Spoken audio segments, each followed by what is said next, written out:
Kejaksaan Agung RI resmi menetapkan Direktur Utama PT Waskita Karya, Destiawan Suwarjono, sebagai tersangka kasus dugaan korupsi. Destiawan diduga terlibat dalam kasus penyimpangan penggunaan fasilitas pembiayaan dari beberapa bank oleh PT Waskita Karya dan PT Waskita Beton Precast. Ia disebut memerintahkan dan menyetujui pencairan dana supply chain financing dengan dokumen palsu untuk pembayaran utang perusahaan yang diakibatkannya. Hal itu disampaikan Kepala Pusat Penerangan Hukum Kejagung, Ketut Sumedana, melalui keterangan tertulis pada Sabtu, 29 April 2023.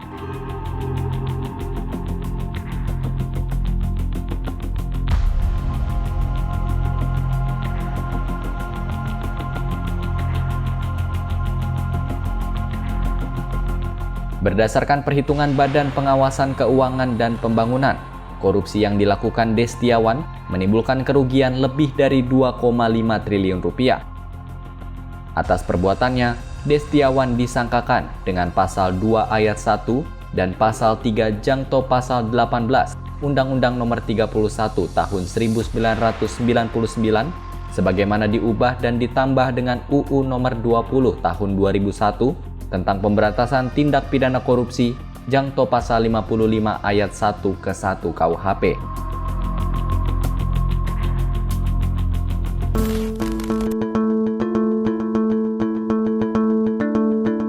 Destiawan Suwarjono menjabat sebagai Direktur Utama Waskita Karya selama 2 periode. Pria kelahiran 10 April 1961 itu diangkat oleh Menteri BUMN Erick Thohir pada Juni 2020, menggantikan posisi I Gusti Ngurah Putra. Pada Februari 2023, ia kembali terpilih menjadi dirut perusahaan plat merah tersebut. Sebelum menjabat sebagai Dirut Waskita Karya, Destiawan pernah menduduki sejumlah posisi strategis. Di antaranya Direktur Operasional 3 PT Wijaya Karya atau WIKA pada 2013 hingga 2020. Ia juga pernah menjabat sebagai Komisaris Utama PT Wijaya Karya Gedung sejak 2014 hingga 2020. Tak hanya itu, di WIKA, Destiawan juga pernah menempati posisi General Manager Departemen Luar Negeri pada 2012 hingga 2013.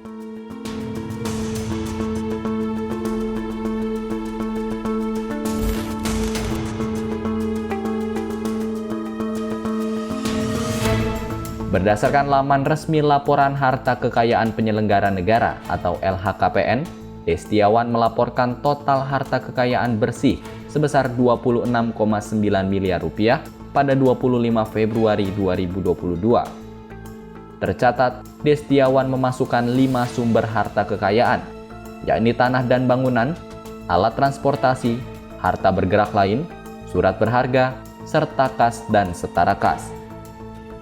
10 tanah maupun bangunan yang tersebar di Surabaya, Bekasi, dan Jakarta Timur menjadi penyumbang terbesar dengan total sekitar 13,6 miliar rupiah. Sementara itu, harta berupa 3 mobil dan 2 motor miliknya senilai 1,1 miliar rupiah. Selain itu, harta bergerak lainnya yang dilaporkan Destiawan senilai 600.000 rupiah. Ia juga tercatat memiliki surat berharga senilai 10,7 miliar rupiah, serta kas dan setara kas dengan total 2,7 miliar rupiah. Namun, ia turut melaporkan utang senilai 1,3 miliar rupiah. Dengan demikian, total harta kekayaan Destiawan mencapai 26,9 miliar rupiah.